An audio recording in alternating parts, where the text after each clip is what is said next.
যারা নির্বাচনের প্রার্থীরা আছে, নির্বাচনের আগে আমাদেরকে চটকদার অনেক অনেক কথা বলে না? কিন্তু আমরা দেখতে পাই গত 54 বছর আমরা যাদেরকে নেতা বানিয়েছি, এই নেতারা বারবার আমাদেরকে প্রতারিত করেছে। বারবার তারা দুর্নীতি, রাহাজানি, সন্ত্রাস, চাঁদাবাজি, টেন্ডারবাজির মাধ্যমে এ অঞ্চলের মানুষের যে মুক্তির আকাঙ্ক্ষা, সেই মুক্তির আকাঙ্ক্ষার সাথে তারা প্রতারিত করেছে। সে কারণে আগামী 12 ফেব্রুয়ারি যে জাতীয় নির্বাচন, সেই নির্বাচন আর ভুল করে চলবে না। আমরা আর প্রতারিত হতে চাই না।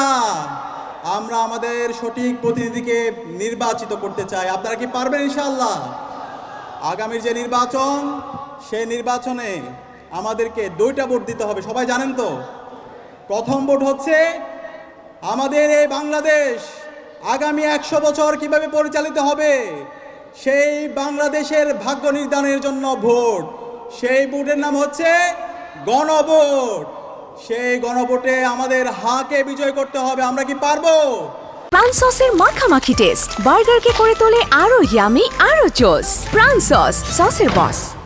হা মানে বাংলাদেশ। সবাই একসাথে বলেন, হা মানে বাংলাদেশ, হা মানে বাংলাদেশ, হা মানে ইনসাফ, হা মানে ভারতীয় আধিপত্যবাদের বিরুদ্ধে সংগ্রাম, হা মানে শহীদ উসমান হাদির হত্যার বিচার, হা মানে বাংলাদেশে বিগত সময়ে যেই ফেসিবাদী কাঠামো ছিল, সেই ফেসিবাদী কাঠামোকে ভেঙে নতুন রাজনৈতিক সংস্কৃতি বিনির্মাণ করা, হা মানে এই পুরান ঢাকার মধ্যে গত 54 বছরে যেই চাঁদাবাজি, টেন্ডারবাজি, রাহাজানি তৈরি হয়েছে, সেই সিন্ডিকেটকে সমূলে উৎপাটন করা। আমরা বাংলাদেশের রাজনৈতিক দলগুলোকে আহ্বান করব, আপনারা নির্বাচনে যেই নির্বাচন করেন, এই হায়ের পক্ষে আপনাদেরকে অবস্থান নিতে হবে। কিন্তু আমাদের খারাপ লাগে, আমরা কষ্ট পাই, দীর্ঘ ফেসিবাদ বিরোধী যারা আমাদের সাথে আন্দোলন করেছে, লড়াই করেছে, যারা মজলুম ছিল, তারা আজকে হায়ের বিপক্ষে অবস্থান নিচ্ছে। তারা ঘন্টার পর ঘন্টা বক্তৃতা দেয়, কিন্তু তাদের বক্তৃতার মধ্যে এই হায়ের পক্ষে তার ক্যাম্পেইন দেখতে পায় না। এটা পুরো জাতির জন্য লজ্জা। আপনারা যদি হায়ের বিপক্ষে অবস্থান নেন, 12 ফেব্রুয়ারি বাংলাদেশের জনগণ আপনাদের বিরুদ্ধে ব্যাপকভাবে প্রতিরোধ গড়ে তুলবে ইনশাআল্লাহ। আপনাদের অবস্থান পরিষ্কার করতে হবে। সারা দেশে বিভিন্ন জায়গায় বক্তৃতা দিচ্ছেন, কিন্তু এই বক্তৃতার মধ্যে হায়ের পক্ষে আপনাদের কোনো ক্যাম্পেইন দেখছি না। আপনাদের নেতৃবৃন্দ তারা নায়ের পক্ষে ক্যাম্পেইন নিচ্ছেন। এই নায়ের পক্ষে ক্যাম্পেইন নেওয়া মানে জুলাই শহীদদের আকাঙ্ক্ষার সাথে প্রতারণা করা।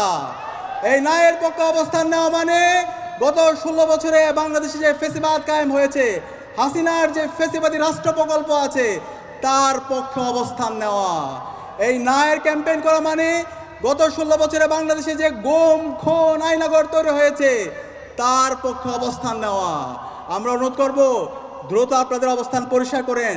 এখন পর্যন্ত অনেক জায়গায় আপনাদের বক্তব্য শুনেছি, জনসভায় বক্তৃতা দিয়েছেন দেশনায়ক, কিন্তু একটা বারের জন্য আপনি হায়ের পক্ষে ক্যাম্পেইন করার সময় পাননি। আমরা জানতে চাই আপনাদের অবস্থান পরিষ্কার করেন।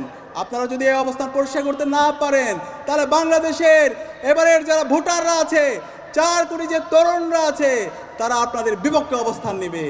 সুতরাং রাজনৈতিক দলগুলোকে আমি আহ্বান করবো, ইতিমধ্যে আমরা দেখতে পেয়েছি 11 দলীয় জোটের প্রত্যেক নেতৃবৃন্দ তারা হায়ের পক্ষে অবস্থান নিয়েছেন।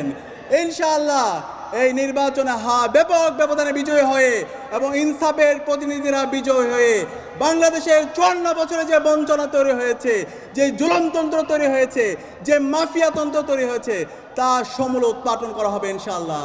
এবং বাংলাদেশের এই অঞ্চলের মানুষের দীর্ঘদিনের যে আকাঙ্ক্ষা, একটা ইনসাফ ভিত্তিক বৈষম্যহীন বাংলাদেশ বিনির্মাণ করা, সেই বাংলাদেশ বিনির্মাণ হবে ইনশাআল্লাহ।